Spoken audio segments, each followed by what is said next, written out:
Hello friends, स्वागत है आप सभी का अपने यूट्यूब चैनल आद्या स्टडी एकेडमी में। आज की इस क्लास में हम एमपी फॉरेस्ट गार्ड और जेल प्रहरी 2026 की साइंस के महत्वपूर्ण प्रश्नों को पढ़ने वाले हैं। क्योंकि आपका एग्जाम बिल्कुल पास में आ चुका है, तो इस टाइम पे आपको कुछ भी नया नहीं पढ़ना है, ज़्यादा से ज़्यादा प्रश्नों की प्रैक्टिस करनी है। और साथ ही जो फैक्ट आपको मिस हो रहे हैं यानी आप भूल रहे हैं, आप उनका रिविजन भी साथ ही साथ करते चलिए। तो इसी को ध्यान में रखते हुए ये जो साइंस की हम प्रैक्टिस सेट की क्लासेस चला रहे हैं, यहाँ पे हम क्वेश्चन की प्रैक्टिस तो कर ही रहे हैं, हर एक क्वेश्चन के साथ कुछ ना कुछ कंटेंट कवर कर रहे हैं, ताकि आपका रैपिड रिवीजन भी होता चले। एग्जाम के टाइम पे अगर रिवीजन हो जाता है तो वो क्या रहती हैं, अभी आपने ताज़ा ताज़ा चीज़ें पढ़ी हैं तो वो आपके दिमाग में बनी रहती हैं, ताकि उससे प्रश्न आए तो आप बिल्कुल ईजिली उसको अटेम्प्ट कर पाएँ। तो ये जो प्रैक्टिस सेट की क्लासेस चल रही हैं, आप इनको जरूर देखिएगा। एक प्लेलिस्ट बनाई गई है जहाँ पे सारी क्लासेस आपके सीक्वेंस में डली हैं। अगर आप एक बार थोड़ा सा स्पीड बढ़ा के भी अगर एक बार उसको क्लासेस को आप देख लेते हैं, क्वेश्चंस को देख लेते हैं, जो कंटेंट बताया जा रहा, फैक्ट बताया जा रहा, आप अगर अब उसको पढ़ लेते हैं तो आपका साइंस का पूरा पोर्शन यहाँ से कवर हो जाएगा। सिर्फ और सिर्फ एक प्लेलिस्ट आपको पढ़नी है और साइंस का पूरा पोर्शन यहाँ से कवर हो जाएगा। तो अगर आप चैनल पर नए हैं तो चैनल को सब्सक्राइब कर लीजिएगा, वीडियो को लाइक कर दीजिएगा और बेल आइकन को जरूर हिट कर दीजिएगा, ताकि जब भी क्लासेस अपलोड की जाएँ तो उसका नोटिफिकेशन आप तक सबसे पहले पहुँच पाए। तो चलिए बिना देर किए हुए स्टार्ट करते हैं आज की क्लास को और देखते हैं आज का हमारा पहला प्रश्न क्या है। निम्नलिखित में से कौन सा एक गैर संचारी रोग है? सामान्य सर्दी, हेपेटाइटिस बी, हैजा या फिर ओबेसिटी? बताइए कौन सा एक गैर संचारी रोग है। गैर संचारी रोग क्या होता है? देखिए, जो रोग होते हैं ना, रोग मेनली 4 तरीके के होते हैं। एक होते हैं संक्रामक रोग। क्या होते हैं? संक्रामक रोग, जिसको संचारी रोग कहते हैं। दूसरा होता है असंक्रामक रोग। दूसरा क्या है? असंक्रामक रोग, जिसको नॉन कॉन्टेजियस यानी नॉन इन्फेक्शियस डिसीज भी इसको कह देते हैं। तीसरा होता है आनुवांशिक रोग। कौन सा होता है? आनुवांशिक रोग। और चौथा होता है लिंग सहलग्न रोग। चौथा क्या होता है? लिंग सहलग्न रोग। बेसिकली ये 4 प्रकार के रोग होते हैं। जो संक्रामक रोग होता है ना, इसी को इन्फेक्शियस डिसीज या फिर संचारी रोग बोला जाता है। इसको क्या बोला जाता है? संचारी रोग। अब संचारी रोग या संक्रामक रोग कैसे रोग होते हैं? तो ऐसे रोग जो कि कम्युनिकेबल होते हैं, कम्युनिकेबल डिसीज होती है, यानी ये कॉन्टैक्ट से फैलती है या फिर माइक्रो ऑर्गेनिज्म के द्वारा फैलती है, तो इसको हम क्या बोलते हैं? संक्रामक रोग। यानी ऐसा रोग जो एक व्यक्ति से दूसरे व्यक्ति में फैले। एक व्यक्ति से दूसरे व्यक्ति में अगर फैल रहा कोई रोग तो वो क्या कहलाएगा? संक्रामक रोग कहलाएगा। अब चाहे माइक्रो ऑर्गेनिज्म के द्वारा, टच करने से, बोलने से, ड्रॉपलेट्स द्वारा, यानी किसी भी माध्यम से अगर कोई हार्मफुल पैथोजन एक व्यक्ति से दूसरे व्यक्ति में जा रहा है, तो इसको हम क्या बोलेंगे? संक्रामक रोग। संक्रामक रोग बेसिकली 4 पैथोजन के कारण होते हैं। एक है वायरस, वायरस के कारण संक्रामक रोग होता है। दूसरा होता है बैक्टीरिया के कारण संक्रामक रोग होता है। तीसरा हो जाता है प्रोटोजोआ। क्या होगा? प्रोटोजुआ के कारण होता है। और चौथा हो जाता है फंगस। चौथा किसके कारण होता है? फंगस। तो ये 4 पैथोजन होते हैं जो कि संक्रामक रोग या संचारी रोगों को फैलाने का काम करते हैं। और असंक्रामक रोग क्या होते हैं? जो एक व्यक्ति से दूसरे व्यक्ति में ना फैले। जैसे यहाँ पे अगर ऑप्शन में ही देखिए, सर्दी जुकाम, एक व्यक्ति को अगर सर्दी जुकाम है तो अगर आप उसके पास बैठते हैं तो आपको भी सर्दी जुकाम होते हैं कि नहीं होते? क्योंकि ये ड्रॉपलेट के माध्यम से फैलता है। कैसे फैलता है? ड्रॉपलेट या एयर के माध्यम से फैलता है। ठीक है, हेपेटाइटिस बी भी फैलता है, हैजा भी फैलता है, लेकिन जो ओबेसिटी यानी मोटापा होता है, मोटापा ये गैर संचारी रोग होता है, यानी संचारी रोग ये संक्रामक रोग नहीं होता। ये क्या होता है? असंक्रामक रोग होता है। मोटापा कभी एक व्यक्ति से दूसरे व्यक्ति में फैलते देखा है क्या आपने? ऐसा कभी नहीं होता है। ये खुद के आंतरिक कारणों की वजह से या एक्सटर्नल ओवर ईटिंग की वजह से या फिर जो बैड हैबिट होती है ईटिंग की, उसके वजह से होता है, लेकिन ये किसी संक्रमण के कारण नहीं होता, ये कम्युनिकेशन के कारण नहीं होता। तो इस प्रश्न का करेक्ट आंसर क्या हो जाएगा? ऑप्शन नंबर डी हो जाएगा। अगला प्रश्न है, निम्नलिखित में से किस बीमारी का अभी तक कोई टीका नहीं है? पोलियो का, टिटनेस का, हेपेटाइटिस बी का या फिर लिस्मैनियासिस का? किसका टीका अभी तक अवेलेबल नहीं हुआ है? तो देखिए, पोलियो का तो टीका, पोलियो के 2 बूंद जिंदगी की, वो पोलियो का ड्रॉप पिलाया ही जाता है। तो जो पोलियो का टीका होता है वो बेसिकली 2 प्रकार का होता है। एक होता है जो कि इंजेक्शन के रूप में लगाया जाता है। एक पोलियो का टीका होता है जो इंजेक्शन के रूप में, और एक होता है जो ड्रॉप के रूप में पिलाया जाता है। तो जो इंजेक्शन के रूप में पोलियो पोलियो का टीका दिया है इसको साल्क ने दिया है। किसने? जोनास साल्क ने द्वारा इसको खोजा गया था। और जो ड्रॉप के रूप में पिलाया जाता है पोलियो का टीका, इसको अल्बर्ट साबिन द्वारा खोजा गया था। किसके द्वारा खोजा गया था? साबिन या फिर अल्बर्ट साबिन द्वारा इसको खोजा गया था।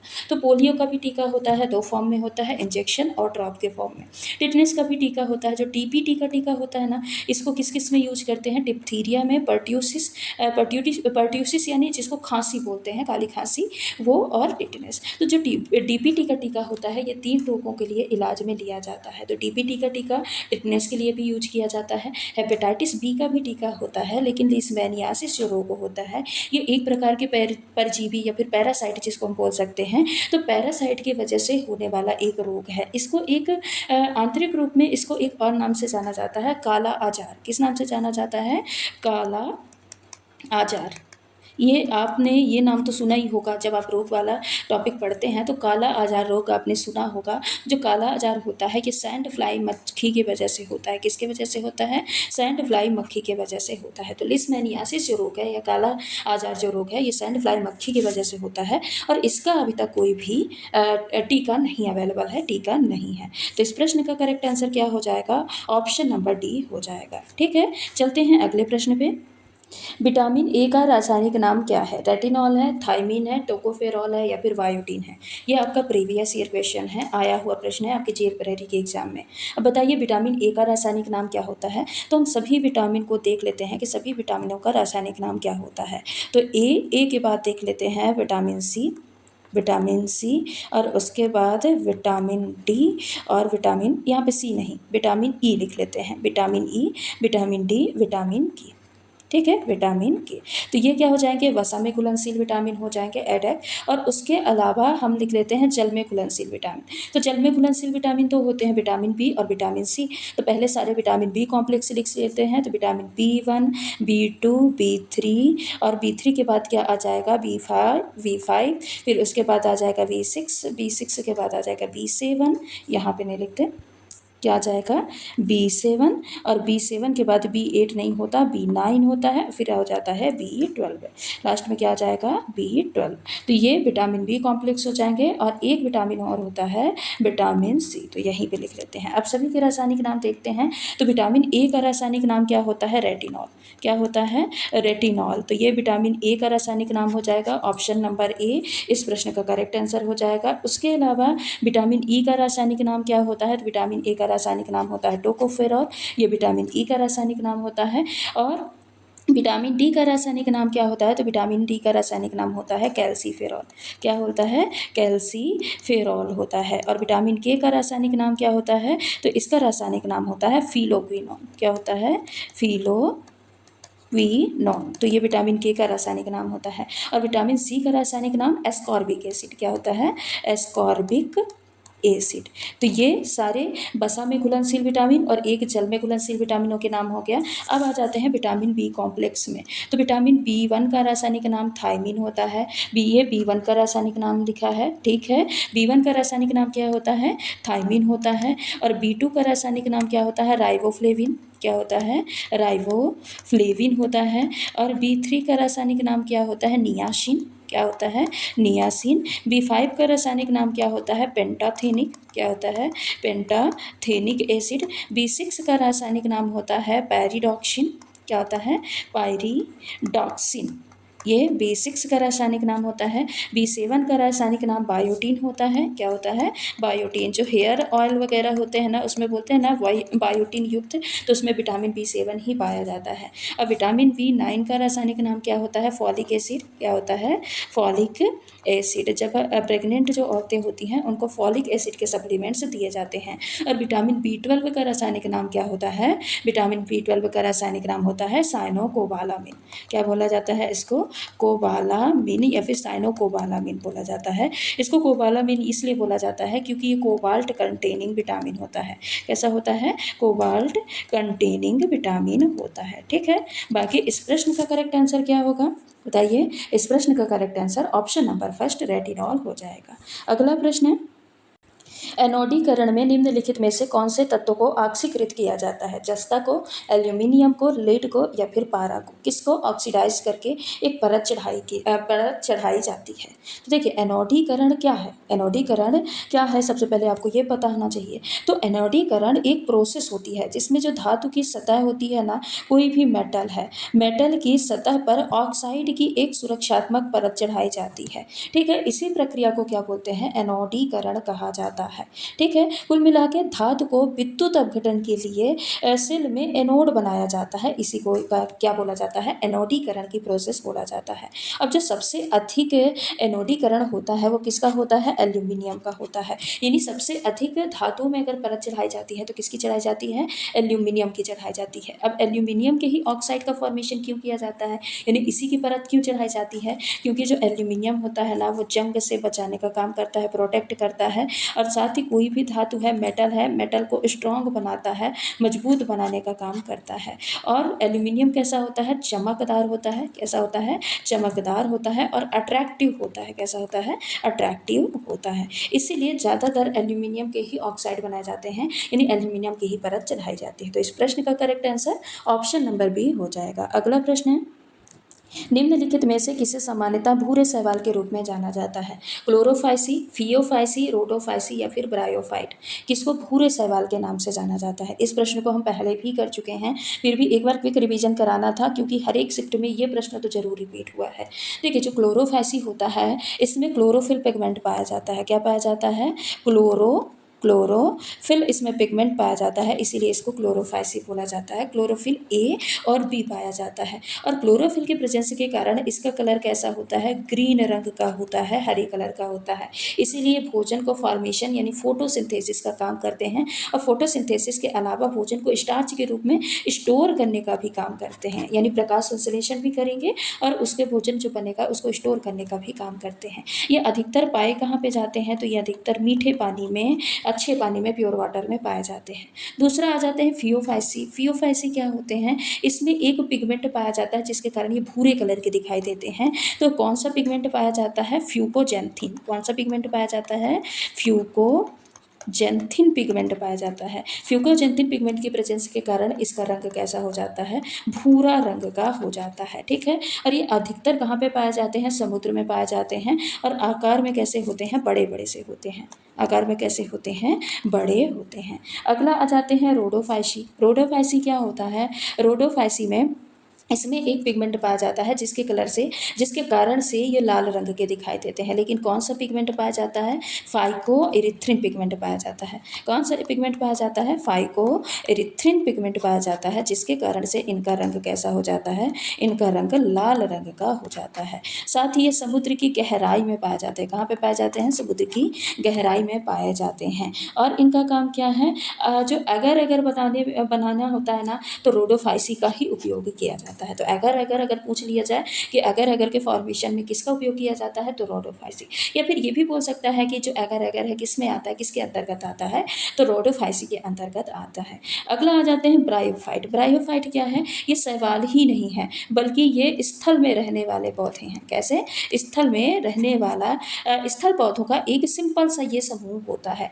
इन पौधों को उभयचर कहा जाता है। क्या बोला जाता है? उभयचर। उभयचर क्यों कहा जाता है? क्योंकि ये जल और थल दोनों में रहते हैं, भूमि पर भी रहते हैं, लेकिन जब इनको रिप्रोडक्शन करना रहता है, प्रजनन करना रहता है, तो प्रजनन के लिए ये जल पे डिपेंड होते हैं। ठीक है, इसीलिए इनको उभयचर, पादप जगत का उभयचर कहा जाता है। इनमें पूरी तरीके से जड़, तना, पत्ती नहीं पाई जाती, न जड़ पाया जाता, न तना पाई जाती, और न ही पत्ती पूरी तरीके से विकसित नहीं होती है। ठीक है, मॉस, लिवरवर्ट सारे ब्रायोफाइट के ही एग्जाम्पल में आ जाएंगे। तो यहाँ पे हमने क्या क्या पढ़ा? क्लोरोफाइसी पढ़ लिया, फियोफाइसी पढ़ लिया, रोडोफाइसी पढ़ लिया, और ब्रायोफाइट्स के बारे में पढ़ लिया। अब यहाँ पे पूछा था भूरे शैवाल, तो बताइए भूरे शैवाल कौन से होते हैं? तो भूरे शैवाल अभी हमने पढ़ा फियोफाइसी। फ्यूकोजेंथिन पिगमेंट के कारण इनका रंग कैसा हो जाता है? भूरे रंग का हो जाता है।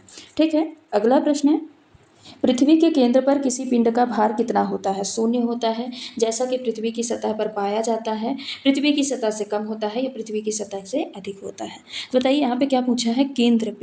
केंद्र पे पृथ्वी के केंद्र पर किसी भी पिंड यानी कोई भी ऑब्जेक्ट है, रखा है, कोई भी व्यक्ति खड़ा है, तो उसका भार कितना होगा? बताइए। देखिए, किसी भी वस्तु का या पिंड का भार किस पे डिपेंड करता है? ग्रेविटी पे डिपेंड करता है कि नहीं? ग्रेविटी ज़्यादा तो भार ज़्यादा, ग्रेविटी कम तो भार भी क्या हो जाएगा? कम हो जाएगा। जैसे चंद्रमा है, चंद्रमा की ग्रेविटी कितनी है? 1/6 है पृथ्वी की, तो इसीलिए भार भी कितना होता है वहाँ पे? 1/6। मान लीजिए धरती पे कोई भी व्यक्ति है वो 60 किलो का है, तो चंद्रमा पे जाएगा तो उसका 1/6 हो जाएगा, यानी कितना रह जाएगा? 10 kg का रह जाएगा। तो जो भार होता है ये ग्रेविटी पे बहुत ज़्यादा डिपेंड करता है। इसीलिए इसका फॉर्मूला भी होता है कि भार इक्वल टू m इंटू जी, यानी मास इंटू ग्रेविटी। मास जो है तो है ही, और ग्रेविटी भी बहुत ज़्यादा डिपेंड करता है।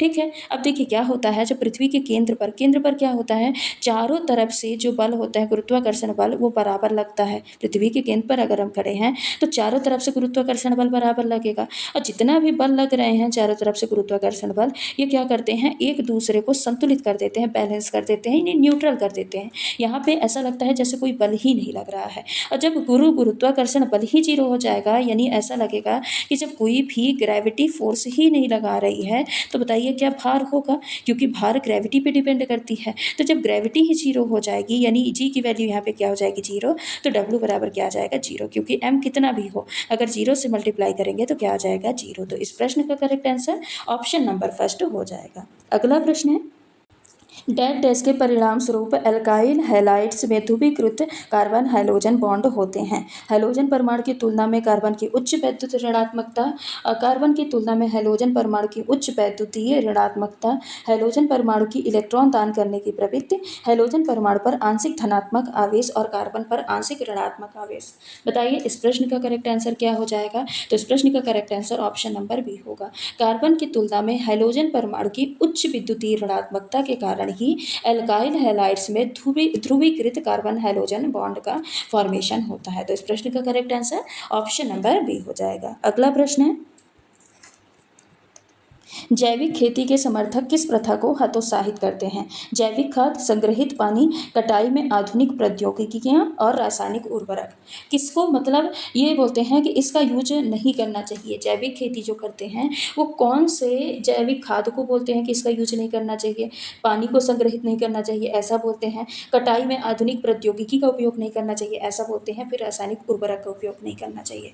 तो जो भी ऑर्गेनिक फार्मिंग करते हैं यानी जैविक खेती करते हैं, वो व्यक्ति ये मानते हैं कि जो रासायनिक उर्वरक होता है ना, केमिकल जो फर्टिलाइजर होता है, इनका उपयोग नहीं करना चाहिए। इनकी जगह पे जैविक खाद का उपयोग कर लेना चाहिए, जैसे कि गोबर खाद का उपयोग कर लेना चाहिए, कंपोस्ट का उपयोग कर लेना चाहिए। कंपोस्ट जो बनाते हैं ना जैविक खाद, उसका उपयोग कर लेना चाहिए, जैविक खाद का उपयोग कर लेना चाहिए, या फिर प्राकृतिक कीटनाशक जो होते हैं, प्राकृतिक कीटनाशक का उपयोग कर लेना चाहिए, लेकिन रासायनिक उर्वरक का उपयोग नहीं करना चाहिए। ये मिट्टी की फर्टिलाइजेशन जो पावर होती है उर्वरकता को कम करने का काम करती है, ठीक है, और साथ ही पर्यावरण को भी नुकसान करती है, इससे हेल्थ पे भी नेगेटिवली इम्पैक्ट पड़ता है। तो इस प्रश्न का करेक्ट आंसर तो ऑप्शन नंबर डी हो जाएगा कि जैविक खेती के जो समर्थक हैं ये किसको हतोत्साहित करते हैं? रासायनिक उर्वरक के उपयोग को हतोत्साहित करते हैं, जबकि जैविक खाद के उपयोग को प्रोत्साहित करते हैं। पानी को अगर हम स्टोर करके रख लें तो वो भी खेती के लिए अच्छा होता है, और कटाई में किसी भी तकनीकी का उपयोग करेंगे उससे जल्दी ही होगा, इससे कोई नुकसान नहीं होगा। तो इस प्रश्न का correct answer option number D हो जाएगा। अगला प्रश्न है, ऑटोमोबाइल के लिए कैटेलिक कन्वर्टर्स का उपयोग डैश डैश किया जाता है। कार्बन मोनोऑक्साइड को कार्बन डाइऑक्साइड में परिवर्तन करने के लिए, माइलेज बढ़ाने के लिए, शीतलन शक्ति बढ़ाने के लिए, या फिर कार्बन डाइऑक्साइड को कार्बोनेट में बदलने के लिए। तो सबसे पहले आप ये बताइए कैटेलिक कन्वर्टर्स का मतलब आप क्या समझते हैं?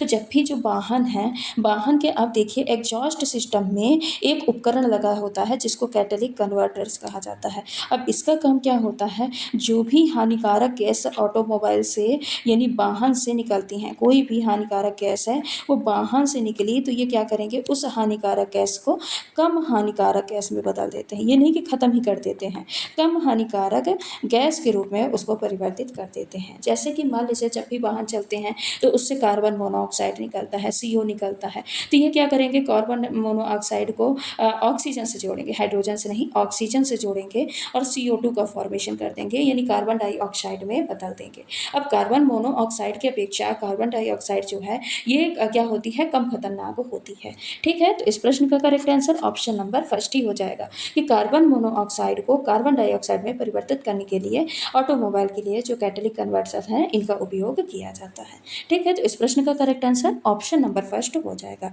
अगला प्रश्न है, सीवेज मुख्य रूप से एक है, तरल अपशिष्ट है, ठोस अपशिष्ट है, गैसीय अपशिष्ट है या फिर ठोस और गैस का मिश्रण है। बताइए सीवेज मुख्य रूप से क्या होते हैं। तो सीवेज किसको कहा जाता है, जो लिक्विड और सॉलिड का मिक्सचर होता है। तरल अपशिष्ट जो होते हैं ना उनको क्या कहा जाता है, सीवेज कहा जाता है। जैसे कि घर का जो वेस्ट जाता है नालियों में बह के, हॉस्पिटल का जो वेस्ट जाता है नालियों में बह के, तो उसको क्या कहा जाता है, उसको सीवेज कहा जाता है। ठीक है, उसको क्या कहा जाता है, सीवेज कहा जाता है। तो सीवेज मेनली क्या होते हैं, तरल अपशिष्ट होते हैं, जैसे कि गंदा पानी सीवेज के अंतर्गत आएगा। ठीक है, और जो मानव मलमूत्र होते हैं तो मलमूत्र किस में आ जाएगा, मलमूत्र भी सीवेज के अंतर्गत आएगा। जो साबुन का पानी होता है या डिटर्जेंट का पानी होता है वो किसके अंतर्गत आ जाएगा, सीवेज के अंतर्गत। तो मेनली सीवेज क्या होते हैं, तरल अपशिष्ट होते हैं। ठोस अपशिष्ट जैसे प्लास्टिक कचरा ये सीवेज के अंतर्गत नहीं आते। गैसीय अपशिष्ट भी होते हैं, कार्बन मोनोऑक्साइड और जो और क्या क्या होते हैं, नाइट्रोजन ऑक्साइड, जो अर्धजलीय हाइड्रोकार्बन होते हैं। तो ये सब क्या होते हैं, ये एक प्रकार के गैसीय अपशिष्ट होते हैं। ठीक है, ये एक प्रकार के क्या होते हैं, गैसीय अपशिष्ट होते हैं जो कि पर्यावरण को नुकसान पहुंचाते हैं। तो नुकसान सारे पहुंचाते हैं, तरल अपशिष्ट भी, ठोस अपशिष्ट भी, गैसीय अपशिष्ट भी। लेकिन सीवेज में लेकिन को कहा जाता है, तरल अपशिष्ट को कहा जाता है। तो इस प्रश्न का correct answer option number first हो जाएगा। अगला प्रश्न है, निम्नलिखित में से कौन सा डीएनए में पाए जाने वाला न्यूक्लियोटाइड है। डीऑक्सीराइबोज प्लस फॉस्फेट समूह प्लस पॉलीमरेज, एडेनिन फॉस्फेट समूह plus thymine, deoxyribose plus phosphate समूह प्लस थाइमीन, साइटोसिन फॉस्फेट समूह प्लस यूरेसिल। बताइए डीएनए में पाए जाने वाला कौन सा न्यूक्लियोटाइड है। तो जो डीएनए होता है ये एक न्यूक्लियोटाइड होता है और ये तीन भागों से मिलकर बना होता है। पहला जो होता है वो डीऑक्सीराइबोज, ये जिसको शर्करा भी कहते हैं, शुगर। यानी पहला क्या है, डीऑक्सीराइबोज शुगर, दूसरा फॉस्फेट समूह और तीसरा क्या होता है, थाइमीन। थाइमीन मतलब सिर्फ थाइमीन नहीं, थाइमीन की जगह पे हम ये बोल सकते हैं नाइट्रोजन क्षार। क्या, नाइट्रोजन क्षार। तीन चीज़ों से डीएनए मिलके बना होता है, डीऑक्सीराइबोज शुगर, फॉस्फेट ग्रुप और नाइट्रोजन क्षार। अब जो नाइट्रोजन क्षार होता है इसमें चार चीज़ें होती हैं, यानी चार प्रकार का डीएनए का नाइट्रोजन क्षार होता है। एक होता है एडेनिन, एक क्या होता है, एडेनिन। दूसरा होता है थाइमिन, दूसरा क्या है, थाइमिन। तीसरा है ग्वानिन और चौथा है साइटोसिन। चौथा क्या है, साइटोसिन। तो ये चार प्रकार के नाइट्रोजन क्षार होते हैं, इसी में से एक दिया है, इसीलिए इस प्रश्न का करेक्ट आंसर यही हो जाएगा। देखिए यहाँ पे साइटोसिन तो दिया है, फॉस्फेट समूह दिया है, यूरेसिल नहीं होता। यूरेसिल आरएनए का नाइट्रोजनी क्षार होता है। किसका होता है, आरएनए का होता है, डीएनए का नहीं होता है। यहाँ पे एडेनिन दिया है, फॉस्फेट समूह दिया है, थाइमिन दिया है। निकुल मिला के डीऑक्सीराइबोज शुगर जो है इसको स्किप कर दिया है। और यहाँ पे डीऑक्सीराइबोज शुगर दिया है, फॉस्फेट समूह दिया है, लेकिन यहाँ पे पॉलीमेरेज दिया है, कोई भी नाइट्रोजनी क्षार का नाम नहीं दिया है। इसीलिए इस प्रश्न का करेक्ट आंसर, बिल्कुल करेक्ट आंसर क्या होगा, ऑप्शन नंबर सी हो जाएगा। अगला प्रश्न है, स्टेनलेस स्टील में स्टील और डैश डैश होता है, यानी क्या होता है। स्टेनलेस स्टील जो होती है उसमें स्टील तो होता है, लेकिन स्टील के साथ और क्या होता है, मैग्नीज होता है, वेनेडियम होता है, निकल होता है, क्रोमियम होता है। बताइए क्या होता है। तो स्टेनलेस स्टील में स्टील के साथ साथ और क्या मिलाया जाता है, क्रोमियम मिलाया जाता है। तो इस प्रश्न का correct answer option number D हो गया। लेकिन और कुछ चीज़ें देख लीजिए, ये मिश्र धातु से अगर प्रश्न आ ही गया है तो और कुछ मिश्र धातु देख लीजिए, जैसे कि कृत्रिम सोना, आर्टिफिशियल जो गोल्ड होता है, कृत्रिम सोना, ये किसका किसका मिक्सचर होता है। तो ये कॉपर प्लस एल्यूमिनियम का मिक्सचर होता है। किसका, कॉपर प्लस एल्यूमिनियम का। दूसरा आ जाते हैं पीतल, तो पीतल किसका मिक्सचर होता है, तो ये कॉपर का होता है और साथ में जिंक का मिक्सचर होता है। तीसरा आ जाते हैं कांसा, जिसको ब्रॉन्ज भी बोला जाता है, तो कांसा किसका किसका मिश्रण होता है, तो ये कॉपर प्लस टिन का मिक्सचर होता है। चौथा है नाइक्रोम, क्या है, नाइक्रोम। तो इसके तो नाम से ही क्लियर है, नाइ यानी निकिल और क्रोम यानी क्रोमियम, तो ये निकिल और क्रोमियम का मिक्सचर होता है। अब पांचवा आ जाते हैं गन मेटल, क्या है, गन मेटल। तो जो गन मेटल होता है, गन मेटल किसका मिक्सचर होता है, तो ये कॉपर का मिक्सचर होता है, कॉपर के साथ साथ जिंक और साथ ही टिन, ये तीन चीज़ों का मिक्सचर होता है, कॉपर, जिंक और टिन का मिक्सचर होता है। लास्ट एक और पढ़ लेते हैं, टांका। क्या होगा? टांका। तो टांका किसका किसका मिक्सचर होता है? तो ये टिन और लेड का मिक्सचर होता है। तो ये कुछ महत्वपूर्ण मिश्र धातुएं हैं, इनसे भी प्रश्न जरूर पूछा जाता है। जैसे अभी पूछा गया था किसी एग्जाम में कि कांसा किसका किसका मिक्सचर होता है, तो कांसा पता है कॉपर और टिन का मिक्सचर होता है। पीतल पूछ ले तो पीतल कॉपर और जिंक का मिक्सचर होता है। आर्टिफिशियल जो सोना होता है कॉपर और एल्यूमिनियम का मिक्सचर होता है। तो ऐसे प्रश्न इससे पूछे जाते हैं। बाकी इस प्रश्न का correct answer option number D हो जाएगा। तो ये रहे आज के कुछ हमारे महत्वपूर्ण प्रश्न। एक प्रश्न से लगभग हमने 2 से 3 प्रश्नों का कंटेंट कवर किया है, यानी यहाँ पे हमने रिवीजन भी किया है और साथ ही साथ प्रश्नों की प्रैक्टिस भी की है। तो अगर आप प्रश्नों की संख्या न गिनिए तो लगभग हमने यहाँ पे 20 से लेकर 30 प्रश्नों की प्रैक्टिस एक 25 से 30 मिनट की क्लासेस में हमने की है। जैसे हमने रोगों के बारे में भी पढ़ा कि संचारी गैर संचारी रोग कौन से होते हैं। यहाँ पे हमने थोड़ा सा मिश्र धातु भी पढ़ लिया और वहाँ पे हमने टीका और विटामिन के बारे में भी पढ़ा था। जब हम प्रश्न शायद सेकेंड और थर्ड पढ़ रहे थे तो उस टाइम पे हमने विटामिन और टीके के बारे में भी पढ़ा है। यानी इनसे प्रश्न पूछे जाते हैं। जो हम यहाँ पे एक्स्ट्रा फैक्ट भी पढ़ रहे हैं, रैपिड रिवीजन भी कर रहे हैं, वहाँ से भी प्रश्न आपको बहुत सारे देखने को मिलेंगे। तो ये जितनी भी प्रैक्टिस सेट की क्लासेस है आप इनको जरूर पढ़िएगा। सारे प्रश्न आपके एग्जाम में आने वाले प्रश्न हैं। बहुत सारे प्रश्न तो ऐसे हैं जो कि बार बार रिपीट हुए हैं और जो नए प्रश्न हैं उनके भी आपके एग्जाम में आने की पूरी पूरी संभावना रहेगी और यही लेवल आपके एग्जाम में पूछा भी जाता है। तो पूरी प्लेलिस्ट जरूर देखिएगा। अगर आप उतना भी देख लेते हैं तो आपका कंप्लीट साइंस का पोर्शन यहाँ से कवर हो जाएगा। आपको दूसरा कहीं से भी पढ़ने की ज़रूरत नहीं पड़ेगी। तो चलिए आज की क्लास को यहीं पे समाप्त करते हैं। मिलते हैं अगली क्लास में कुछ और महत्वपूर्ण प्रश्नों के साथ। अगर आप चैनल पे नए हैं तो चैनल को सब्सक्राइब कर दीजिएगा, वीडियो को लाइक करके बेल आइकन को जरूर हिट कर दीजिएगा ताकि कोई भी क्लासेस अपलोड की जाए तो उसको नोटिफिकेशन आप तक सबसे पहले पहुँच पाए। धन्यवाद।